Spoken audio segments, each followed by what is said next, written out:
We gave you through this stupid president, $350 billion. नमस्कार, मैं नियाज खान और आप देख रहे हैं न्यूज एक्सप्रेस। जरा सोचिए, आपके घर कोई मेहमान आया है, बड़े अच्छे से आपने मेहमान का आदर सत्कार किया है, मेहमान नवाजी में पलक पावड़े बिछा दिए, मोहल्ले वालों को भी बुला लिया कि भाई हमारे घर खास मेहमान आए हैं, आइए आप भी मिलिए। सब कुछ बढ़िया चल रहा था, लेकिन तभी उस खास मेहमान और आपके बीच किसी बात को लेकर नोक झोंक शुरू हो जाती है। बात बढ़ने लगती है, माहौल गर्म हो जाता है और वक्त बदल जाते हैं, जज्बात बदल जाते हैं। इस पूरे नजारे को आपने इमेजिन किया। अब जरा सोचिए, ये पूरा घटनाक्रम दो देशों के शीर्ष नेताओं के बीच हो तो क्या होगा। उसमें भी एक देश तो खुद को सुपर पावर कहता है। बात हो रही है अमेरिका के राष्ट्रपति डोनाल्ड ट्रंप और यूक्रेन के राष्ट्रपति व्लादिमीर जेलेंस्की की, जो ऑन कैमरा व्हाइट हाउस में आपस में ही लड़ पड़े।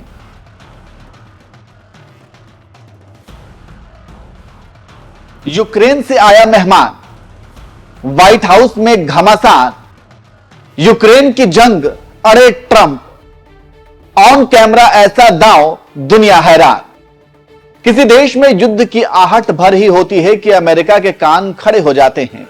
अमेरिका पर आरोप लगते रहें कि किसी देश में अस्थिरता और युद्ध के संकेत मिल रहे हैं तो इसके पीछे उसी का हाथ है। लेकिन ट्रंप 2.0 में अमेरिका युद्ध को रोकने का दावा कर रहे हैं। लेकिन युद्ध विराम की एक ऐसी पहल है जिसने पूरी दुनिया को हैरत में डाल दिया।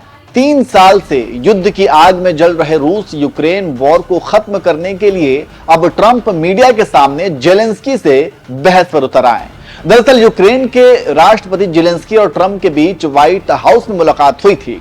इस दौरान ट्रंप और जेलेंस्की बातचीत के लिए बैठे। वहां उपराष्ट्रपति जेडी वेंस भी मौजूद थे।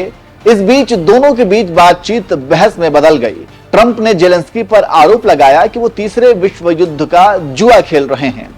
जेलेंस्की अड़े रहे कि बिना सुरक्षा गारंटी के युद्ध विराम संभव नहीं, तो वहीं ट्रंप जेलेंस्की पर लगातार दबाव बनाते रहे। इस तनातनी के बीच ट्रंप किसी भी हाल में युद्ध विराम का समझौता चाह रहे थे, लेकिन जेलेंस्की सुरक्षा गारंटी की मांग पर अड़े रहे। इसके बाद जेलेंस्की वहां से उठ खड़े हुए और अपनी कार से होटल निकल गए। शुरुआत के 30 मिनट तो जेलेंस्की और ट्रंप के बीच बातचीत सही चल रही थी। मामला तब गर्मा गया जब उपराष्ट्रपति जेडी वेंस बीच में आ गए। वेंस ने जेलेंस्की से कहा, यूक्रेन में शांति और समृद्धि का रास्ता डिप्लोमेसी से ही निकल पाएगा। राष्ट्रपति ट्रंप यही कर रहे हैं। आपका रवैया बहुत असामान्यजनक है, ये सही डिप्लोमेसी नहीं है। आपको इस जंग को रोकने के लिए राष्ट्रपति ट्रंप को शुक्रिया कहना चाहिए।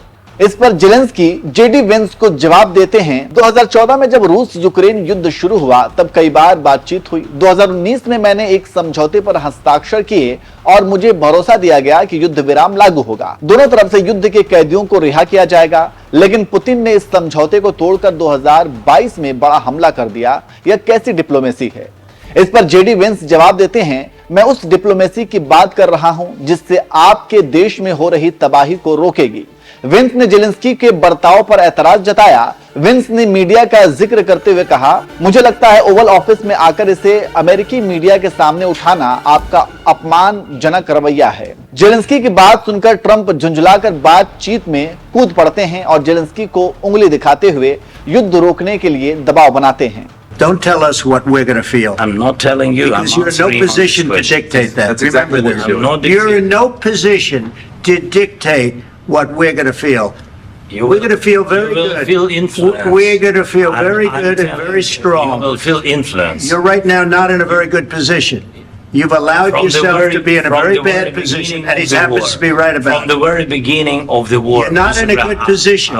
You don't have the cards right now.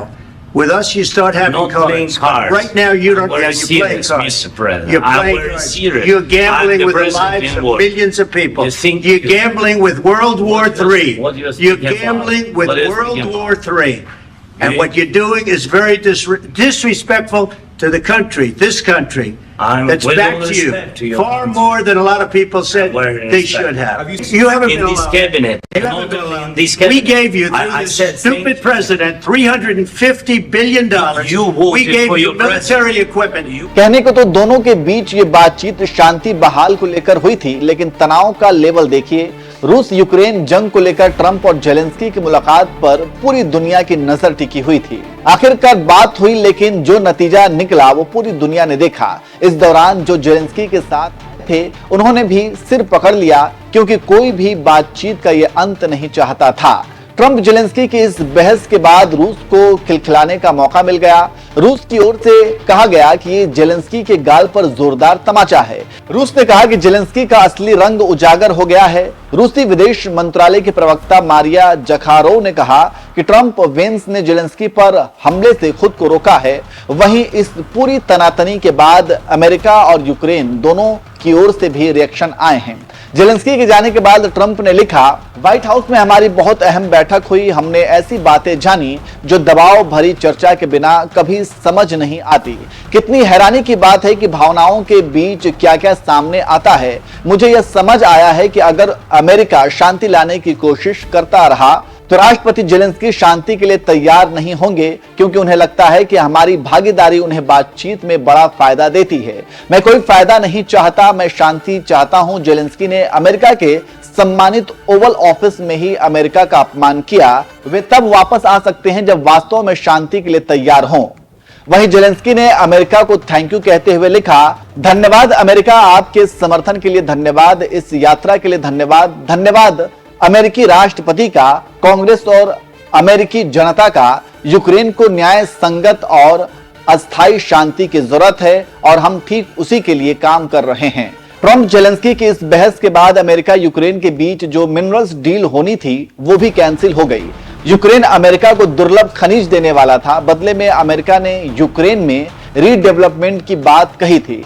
साथ ही फंडिंग जारी रखने का आश्वासन भी दिया गया था। बहरहाल बिहाइंड द सीन कुछ भी हो, लेकिन ऑन कैमरा तो दोनों देशों के राष्ट्रपति को इस तरह का बर्ताव शोभा नहीं देता। ये युद्ध रोकने की पहल तो नहीं हो सकती। आपका इस पर क्या कहना है, कमेंट करके हमें जरूर बताएं। We gave you, through I the said stupid president, $350 billion. You haven't In been this allowed. cabinet. You Not haven't been only allowed. in this We cabinet. gave you, I through said this stupid thank- president, $350 billion. You voted We gave for you your military president. equipment. You And you voted men for are your brave, president. but they had to use our military. What about If- West? If you didn't have You our invited military me. equipment. You invited if me you to didn't speak. have our military equipment, this war would have been over in 2 weeks. In 3 okay? days, I heard it from Putin. In 3 days. This is something Maybe new. less. In 2 weeks. Of course he has. It's going to be a very hard thing to do business like this. I Again, tell you. just say thank you. I said a lot of Accept times that there, thank you accept, to American people. accept that there are disagreements, and let's go litigate those disagreements rather than trying to fight it out in the American media when you're wrong. We know that you're wrong. But you see, I think it's good for the American people to see what's going on. I over understand, there. sir. I think it's I very understand. important. That's why I kept this going so long. You have to be thankful.